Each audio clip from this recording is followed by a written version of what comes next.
You get a Tommy John, and you get a Tommy John, and you get a Tommy John, and including Shohei Ohtani. Why is everybody having Tommy John surgery, Johnny? I don't understand this. Let's talk about it. It's time to get locked on with Mike and John, and this is Locked On Angels.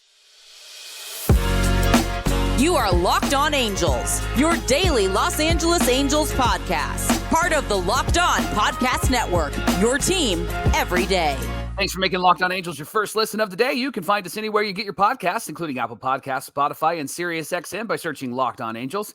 And if you want to help us, the Halo Brothers, out for all the Angel content, here's what you can do. You can leave us a rate and a review on Apple Podcast. If you're watching on YouTube, hit that thumbs up button. And if you're not subscribed, please subscribe to become a Locked On Everydayer. And whether you're watching or listening, come over to YouTube, leave a comment. It's the best way to get in touch with us and be a part of the conversation. And today's show is brought to you by our friends at Sleeper. You can swing for the fences on Sleeper Picks, and you can win up to 100 times your money. Download the Sleeper app right now and use our promo code Locked On, and you'll get up to a $100 match on your first deposit. There are some terms and conditions that do apply. You can see Sleeper's terms of use for details. Currently operational in over 30 states. Check out Sleeper today.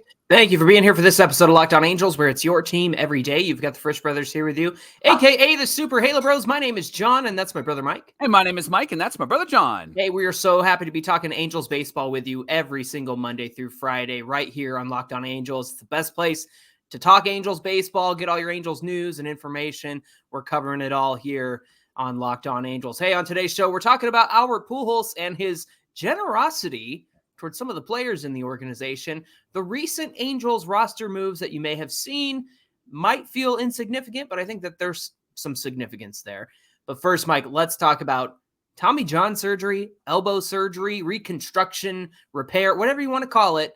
There's been a lot of it this season, and it doesn't just begin and end with Shohei Ohtani, right? Right. Yeah. Shohei had a surgery, and they said it was kind of a version of Tommy John, but essentially it was kind of similar because he had a tear in his elbow. Taylor's version? It was Taylor's version. Why does Taylor Swift make an appearance every time, right?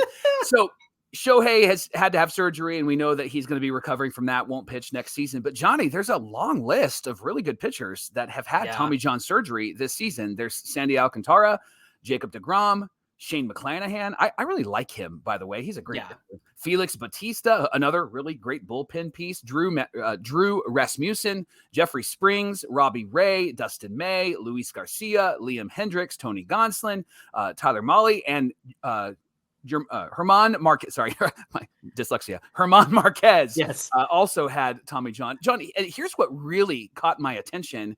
The percentage of MLB pitchers who have had this surgery since 2016 has risen almost 10%. So in 2016, it was 27.4% of pitchers having Tommy John. And 25% of them were the Angels, right? Yes, yeah, right. Exactly.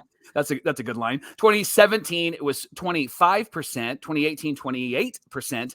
And then from 2019 until 2023, it's slowly risen a percentage each year. It was 30, 32, 32, 34. And then this season, John, 35.3% of pitchers are having Tommy John surgery. So the big question is, what's causing this, right? I thought the pitch counts and the innings limits was supposed to help these guys, but it doesn't seem like it is. So what is your theory? I have a theory, but what is your theory as to why this is happening more? Yeah, so it's rising from 2017 from 25.9 to 35.3 in 2023. Gee, Mike, I'm trying to remember what was emphasized in terms of pitching over the last, 8 years or so. Oh, how about spin rates and velocity and how hard you can throw the ball? It doesn't matter how much movement is on the ball. It's how much ride your four-seam fastball has and how much spin rate it has and the sliders and the curveball, all the spin rates. Like, man, that's the emphasis over the last few years. And you and I know that, and Angel fans know that personally, because that was an emphasis of Billy Epler. When Billy Epler got guys for the bullpen, they were all hard-throwing guys with high spin rates, which in theory is pretty great until they can't hit the strike zone. Right. And that's kind of what you saw for a long time. Do you remember Justin Anderson? I don't forget that name because we have a mutual friend named Justin Anderson, but there was Justin Anderson who pitched for the Angels, flamethrower out of the bullpen, high spin rate, high velocity, got hurt, and then eventually ended up, I think, in Texas. I'm not sure if he's still pitching or not, but all that to say, that's what Billy Epler emphasized in the pitchers that he acquired for the Angels for so long, and never really did much for the bullpen in terms of making them a good, solid bullpen. Mm-hmm. And I joked about, the Angels being 25 of the 27% who needed Tommy Johns or had surgery in 2016, but it was true. I mean, there were so many starting pitchers that the Angels have had over the years. It was a Tommy John epidemic over the last decade from 2010 to 2019 that it was just kind of farcical. It was kind of ridiculous. And that's part of why people say the Angels are cursed. It's because first it was all these Tommy Johns. Then this year it's obliques and 60 players or 60 instances of the injured list and whatnot. So to me, Mike, I think it's just everything that the pitchers and coaches and teams are emphasizing in terms of velocity and spin rate. Guys throw really hard. And even if they don't throw hard compared to like maybe like a Ben Joyce or a closer or something like that, when you think about the starters, you think about hard throwing starters, and they're going longer. They might not throw as hard as a closer, but they're also going 5, 6, 7 innings in each of their starts. So to me, that's just kind of what jumps off the page immediately, especially looking at the rising statistics in terms of those dates. What are your thoughts on the situation?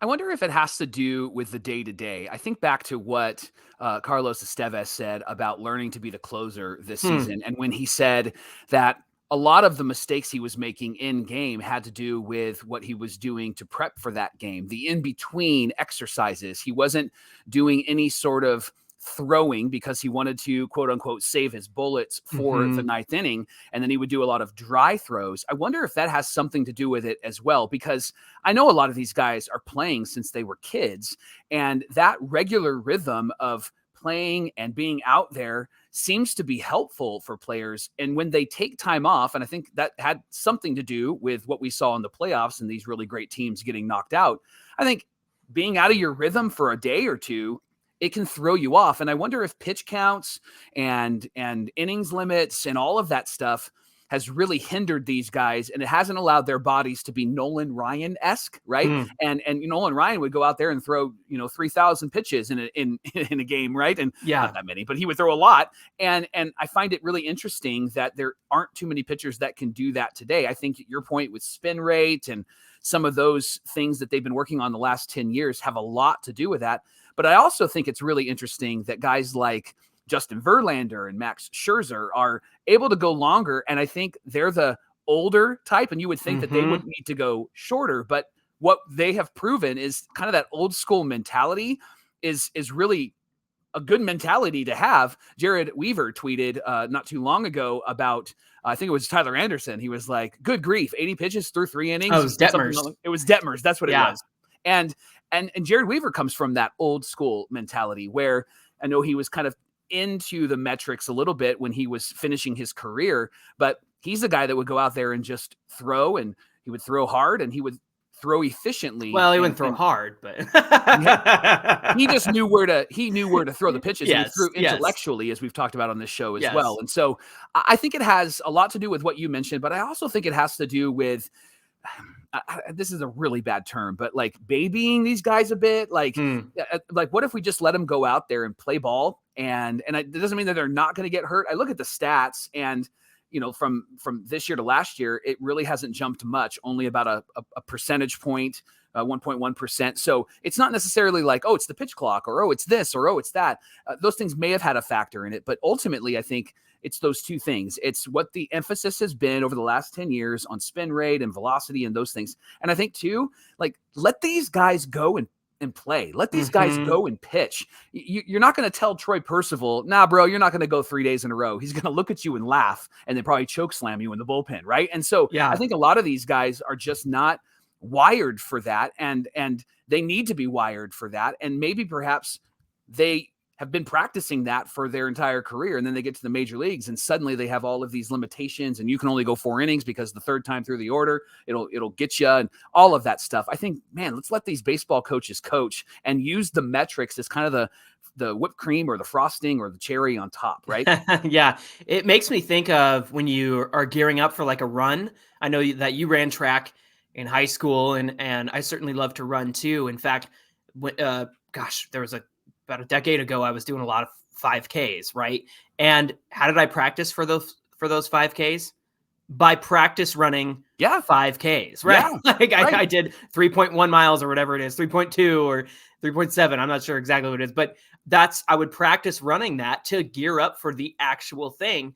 And in the same vein, going back to your point about pitch limits and the pitch count and keeping track of stuff, maybe guys just need to throw 90 plus pitches no matter what. Mm-hmm. Maybe they just need to have that rhythm and that sense of, I need to go out there and plan on throwing 90 plus pitches every single time. And you're right. Verlander and Scherzer are not old school, but they're from the last generation of players who are currently in MLB. They're part of the late 2000s, early 2010s guys who were coming up at that time. And the mentality has totally shifted since then. Mm-hmm. And for as much longevity as they've had in the league, despite all the injuries, Scherzer got back and pitched last night against Houston and, got beat up a little bit, but the fact remains that he's doing it at 39 years old and he's still going out there and Verlander opened the series against Texas and he lost that one. But all of that to say, I think these guys just need to have the ability and the rhythm and the freedom to go out there and throw as many pitches as they feel that they need to throw to stay consistent. And you talk about, taking care of yourself and doing all the right things. Number one is Shohei Ohtani is the guy. If there is a pillar of greatness in terms of taking care of your body and understanding it and knowing how it works and operates, it's Shohei Ohtani. And even he can fall victim to an injury. Injuries are inevitable. Like it's going to happen. I just think that I wonder if it's compounding over the last 10 years because of all the factors that we've talked about. Even Shohei has said that he hasn't said it, but there's been some guessing that maybe that's why he didn't throw his splitter as much because there was a lot of pressure on the elbow. And maybe that's part of what pitchers need to learn is like, hey, that pitch with that velocity or that rotation is going to do some damage to me. And so I need to figure out how to throw it, but not throw it to where it's going to hurt my arm, but I can still be effective, right? Again, pitching intellectually and just having the freedom and the ability to plan on however many plus pitches that you need to throw, 90, 80, whatever it is. These guys need to be in a consistent rhythm where they're expected to throw that. Hey, coming up on Locked On Angels, Albert Pujols. Turns out he's a very generous guy. And Artie, surprise, surprise, is not. And we'll explain why here in just a minute. Locked On Angels is brought to you by Sleeper. The MLB playoffs are here. They're a whole lot of fun, which means that the clock is ticking on your chance to win 100 times your money on daily fantasy baseball. Fantasy baseball is so much fun. I know fantasy football, a lot of people love that, right? And it's just once a week. Fantasy baseball, you got to be in it, right? You got to pay attention. John and I were in a league for a long time, and it was fun to just go in and like, I need stolen bases this week. I need runs scored this week. And what I love about Sleeper is they make it really exciting, and you can take advantage of this excitement and download the Sleeper app today. With the Sleeper app, you can decide if players like Bryce Harper will underperform or overperform on stat categories like home runs, hits, and strikeouts. Johnny, my money would be on overperforming on home runs. Taking the over with Harper. That seems to be what the Phillies are doing this postseason and really this season in general. You can get your picks right, and when you do, you can win really big. Download the Sleeper app right now. Use our promo code LOCKEDON, and you'll get this, up to $100 match on your first deposit. So fantasy baseball, and you can win money. Two worlds coming together, right? They're not going to collide. They're going to work together, and I love it. Hand in glove. You can connect with friends. You can talk about players. You can brag about winning on the group chat function offered by Sleeper. It's the best of all the worlds of fantasy baseball, and it's available on Sleeper today. Again, download the Sleeper app, use our promo code LOCKEDON, and you'll get up to a $100 match on your first deposit. There are some terms and conditions that do apply. You can see their terms of use for details. Check out Sleeper today. Thanks for making Locked On Angels your first listen of the day. Locked On Everydayers, don't forget that tomorrow is Fan Mail Friday. You can get at us at Locked On Angels on Twitter, at Super Halo Bros on Twitter and Instagram. You can even give us a call on our voicemail line, 714-409-6396. That number is in the episode description below, so you won't forget it. You won't lose that number. You'll have it right there. You can call us anytime, leave a 30-second voicemail, and we'll do our best to get it on the show. Again, Fan Mail Friday tomorrow on Locked On Angels. Ricky, don't lose that number. Okay, That's Johnny, right. The Angels made some decisions with some players this last week. We saw Jonathan Diaz, Carson Fulmer, and Chad Wallach sent to AAA Salt Lake City. But then we also saw 4 players, Jaime Barria, Brett Phillips, Geraldo Reyes, and Jared Walsh, choose free agency. Yeah. Both Walsh and Barria would have been arbitration eligible. It would have meant that they would get a bit of a raise this next season in arbitration. Johnny, I know that this feels, and you mentioned it, it feels like inconsistent, or not inconsistent. It feels like it's not like Insignificant. Thank you. That's the better word. An insignificant move, but it actually, I think it is. I think some of these players are significant. Which ones stand out to you as, oh, that's interesting? The biggest one for me, obviously, is Jared Walsh. You and I have been huge fans of Jared Walsh. Even before we started this show together in our original podcast, he caught our attention in 2020. We're like, oh, that guy can play first base. Oh, and he's pretty good at the plate too. Right. Of course, he went on to have a 2021 All-Star campaign that season. Like, he had 29 home runs in 2021. Last year in 2022, he struggled a lot. He had moments of looking like 2021 Jared Walsh, but then we come to find out that he was dealing with that thoracic outlet syndrome, which is usually a pitching injury. And if you remember, Jared Walsh used to be a two-way player. He would pitch. And in fact, in 2019, came out of the bullpen a few times, which is kind of funny to think about now, all these years later. But the thing is that he dealt with that injury, took care of that over the offseason. And coming into 2023, you thought, oh, yeah, he'll factor into being at first base. Then he had the neurological issues in terms of having migraines and depth perception issues. His eyes were not great. Lots of dizziness and headaches and things like that. Insomnia, just no good, man. And he was battling.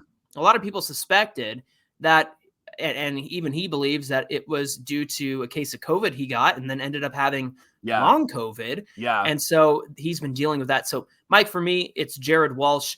I do think that there is a world in which the Angels will bring him back into the system.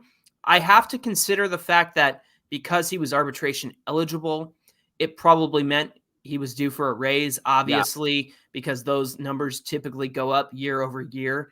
And when you're coming off a year like 2022, which was decent, and he's getting his base pay of whatever they agreed to in arbitration, this gives them a chance to re-sign him at a lower price, which obviously we all know the Angels don't spend a lot of money on guys that we want all the time.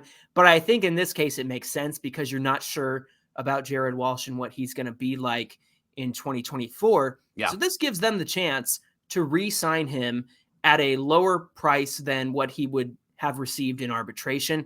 And they'll probably come to a much more fair deal in terms of his production, taking a chance on him, that sort of thing. If they don't bring him back, then, and to see him be somewhere else is going to be severely disappointing for me, especially because he's going to turn into Mike Napoli 2.0 wherever Jared Walsh goes. And we all know that him and Napoli and Cole Calhoun's another one, Angel killers who, move on from the Angels and end up somewhere else and just crush us the rest of their careers. That's totally going to happen with Jared Walsh, in my opinion. Yeah. Johnny, it's always interesting to me to see what happens when Angels players elect free agency and they kind of are just out there and on waivers or whatever, because I want to see what other teams see in them, if they value them, if they're going to take a shot on them. And what we've seen over the last couple of years is that there hasn't been a lot of takers for Angel players. And so I'm interested to see who would be interested in these guys. I could see someone like Jared Walsh signing with maybe the Oakland A's. I think he'd be incredible at first base for them. And if they can get him at a cheap price, he could be somebody that would be really strong for them, depending on what they decide to do. I could also see him playing like first base for like Tampa Bay, or, maybe left field for Tampa Bay, something along those lines, maybe being a fourth outfielder. Something about the White Sox to me screams Jared Walsh. Teams like that, I think will go after a Jared Walsh, and then he'll end up probably having a really strong season. The one I'm really, outside of Jared Walsh, the one I'm really intrigued by and maybe a bit sad is Jaime Barria, because Jaime is somebody that I thought had a lot of potential. This felt like a move of, we're not going to be able to move him up and down to the minors anymore because they had no roster flexibility last year. And so I can understand why they're getting rid of him. He's just somebody that they've never used in a really appropriate way. They've always had him play a bunch of different roles. I think if you give him one shot to do one thing, I think he would be really great. And we've seen that in 2019 when he was a starter and filled in. And then he's been kind of up and down, and he's been this guy and that guy. And so this might be a fresh start for him. I could also see the Angels bringing him back at a cheaper price and just filling out the roster. So that's the name that stands out to me in these moves. Yeah, it's interesting because in 2022, he pitched exclusively out of the bullpen and did great. And then he even had a couple of starts in the first half of the season where Jaime Barria looked really good. And you thought, hey, he could be the swing man. He can be the sixth guy. Yeah. And then as injuries piled up and the Angels had to make some moves, there's not a lot of flexibility with Jaime Barria just because he was out of roster moves. And then they started him again, and the consistency wasn't there. He had some really tough starts towards the end of the year. So yeah, those two I think are probably the most significant out of all of these moves. It seems like because, Jonathan Diaz is somebody you and I have been a fan of. We go back to that Mariners game. We probably praise him a little too much. Because we do for sure. But you just kind of wish like, man, I wish he could be good. Like that's somebody that you want to be good. Yeah. He'll stay in the organization because he is under the service time. And so that's a positive there. But again, I'm disappointed with this result in terms of Jared Walsh. And even to some extent, Jaime Barria. At the same time, Mike, this is a team that's moving forward and going to have to make tough choices. And I think Perry Manassian is very good at making tough decisions. And we all know that he is quite capable of letting people go when they don't quite fit the team. Yep. And we're going to talk about Pujols in a minute. And of course, that's also what happened with Albert Pujols and then Justin Upton a year later. So I trust Perry on this one. I'm sure that they'll end up making the right moves. Locked On Angels is brought to you by Jace Medical. You can take control of your medical care and treatment with a Jace case. The Jace case provides 5 life-saving antibiotics for emergency use. How great is that? It takes all it takes to get a Jace case is that you just fill out a simple online form, and in some cases you can jump on the phone and make a phone call and talk. In some cases, you can jump on in some Jace cases, you can jump on the phone. Is that what you're going to say? Exactly. You can talk to one of their board certified physicians. They're on your team, which is a whole lot of fun.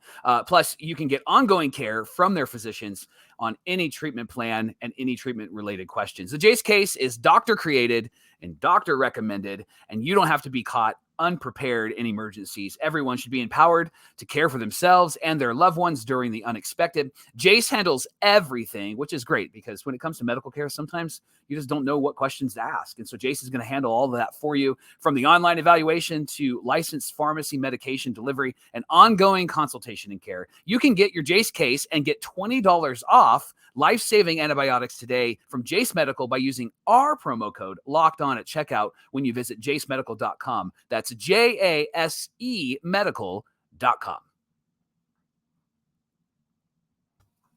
Mike, the news came out last week that Albert Pujols did something for people on the Angels roster. Well, I should say within the organization. Yeah. Turns out that Albert Pujols covered the salaries of some of the Angels Dominican Republic staffers during the pandemic. Last week, they honored him in person with a small ceremony and plaque, the sources say. And did you see that he was out there working with the young players in the DR? And that's exactly what you want from Albert Pujols and his 10-year personal services contract in terms of helping out these guys and really helping them, get acclimated to what it's like playing in Major League Baseball. So again, he took care of staffers in the DR. And, who didn't really take care of his staff during the pandemic, especially local people, was Artie Moreno, the people who were counting on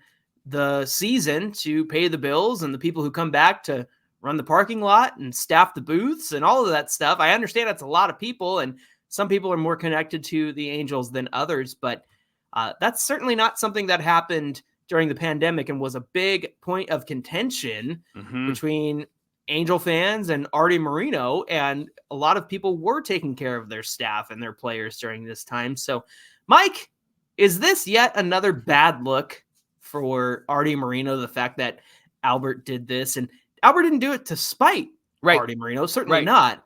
It's just, why is your player paying for what you should be paying for? Let's be honest. Yeah. Johnny, I know they have a good relationship, Albert and Artie, or at least it seems like they do, with that 10-year, professional contract they have with each other. But truthfully, I'm not surprised by any of this anymore. Oh, no, with certainly Artie. not. And so if it's another negative mark, sure, right? Like it's just like you've opened up the trash can lid and that's in there, and that's been in there for a while, and that stinks, and right, like, and so we gotta eventually empty this trash, right? And so if that means Artie sells the team, fantastic. But I think that because he's not choosing to sell the team, it would be really great for Major League Baseball to step in, or somebody to step in, whether it be somebody on Artie's staff or somebody that knows Artie really well. And maybe perhaps it's Albert, and things like this could be helpful. And to just say, like, hey, we got to change the narrative, because it does seem like Artie Moreno cares about what people think about him, because they put out all of this state-run media and these state-run announcements, and everybody sees right through it. And that's the thing that I just don't quite understand. A good leader doesn't want to just pretend. A good leader doesn't want to just say, like, hey, here's what's really going on. But when in reality, the reality is much different. And he just doesn't seem like he's a guy who understands that, or perhaps he's been in, commercials for so long and advertising for so long that he thinks that we can't see through that. But quite honestly, it's just another one of those situations where you're like, yeah, I'm not surprised by it anymore. And somebody needs to step in and say, dude, we can't do this anymore. And perhaps that's Perry. Perhaps Perry can be a baseball guy and tell him, hey, we're not going to do this anymore. And even like in the longer term, I think somebody like Albert, with the respect he carries and holds, and the person he is and the career he had, I think if more guys like that can get around Artie, it could be beneficial to Artie. At least I would assume it would be beneficial, and that Artie is like receptive to that. But that's the hard part, is we just don't know, because when he does talk, it's very like controlled conditions, and he wants his guy to talk to him and not anybody else. Sam Blum can't, and this person can't. Right. And so that again, to answer your question, I just think that this is just another thing where you're like, yeah, I'm not surprised by it, because this is just who he's shown us who he is, right? It would be interesting to see Albert in the kind of role that might be, I don't know, a front office advisory role. And perhaps there is kind of an element to that. We know he's working with the players in the DR, and that's fantastic. And I think that that's really great for those guys to be like, oh my gosh, Albert Pujols is here teaching me to play baseball, right? Helping me out. But Mike, if he's some kind of special advisor within the front office and has the ear of Artie Moreno, I think that would actually be more beneficial than him being like an on-field coach. Because I agree. To me, I feel like Albert is old school enough where he might clash with where baseball is going. Not that he couldn't teach great skills and great things, and I'm sure fundamentals would not be a problem under Albert Pujols. However, if he's in the front office and he's among Perry and John Carpino and Artie Moreno, and obviously Artie has respect for Albert Pujols, perhaps if Albert gets into his ear about whatever the issues are, that's something where Albert could be used most effectively. Yeah. Had a thought. Do you think that if Artie, because he's not selling, do you think that if it was like an ownership group, like if maybe he gave a percentage of the ownership to some other people, he was the majority owner, but gave a percentage?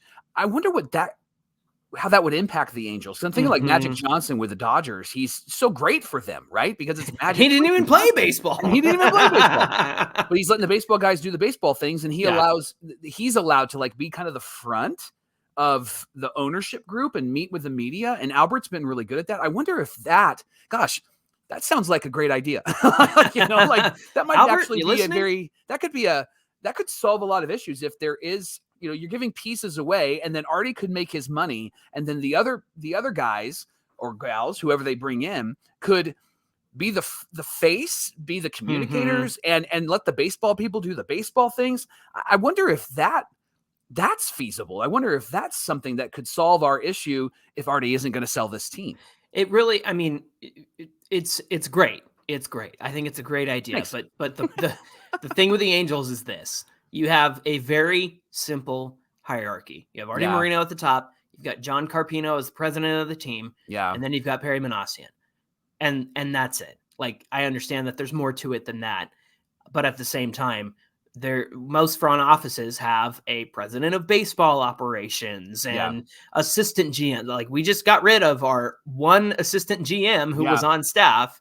And again, it just in Alex Taman. And again, it just tells me that the power structure, the hierarchy is just not enough for this team. You have to have several voices all moving in the same direction, of course, because everybody wants to win. And I think that's the goal of owning a baseball team is, hey, let's be successful and win. And that will in turn bring in revenue and tickets and sales and all that stuff. And the truth is, when it's just three people in charge and Artie at the helm, it's just severely lacking. So maybe I'm being the one who's like, well, nothing changes until Artie. So maybe that's me right now. But what I'm trying to say, exactly, typing it out. But what I'm trying to say is, like, yes, I think Albert being a figurehead with this team somehow could potentially be a very good thing. However, there's a lot of work to be done before that's even in consideration, right? Yeah, absolutely. I think that he can bring someone can communicate to the media and those types of things, but there is a lot of like scaffolding that needs to be reinvented and used to build from the ground up and have a great foundation for this team. I think Perry's working towards that, but there's more work that needs to be done, right? Absolutely. For Perry Minasian, I think when it comes to drive line hires and trying to get guys with good baseball minds inside the organization, it's a lot of stuff that we don't see. But I think it's a step in the right direction. It can't all happen in one fell swoop. And I think over the last 3 years, he's been trying to integrate that more into the Angels organization. Hopefully we'll start seeing the results of that sometime soon, because this can't keep going on, man. I'm tired of it.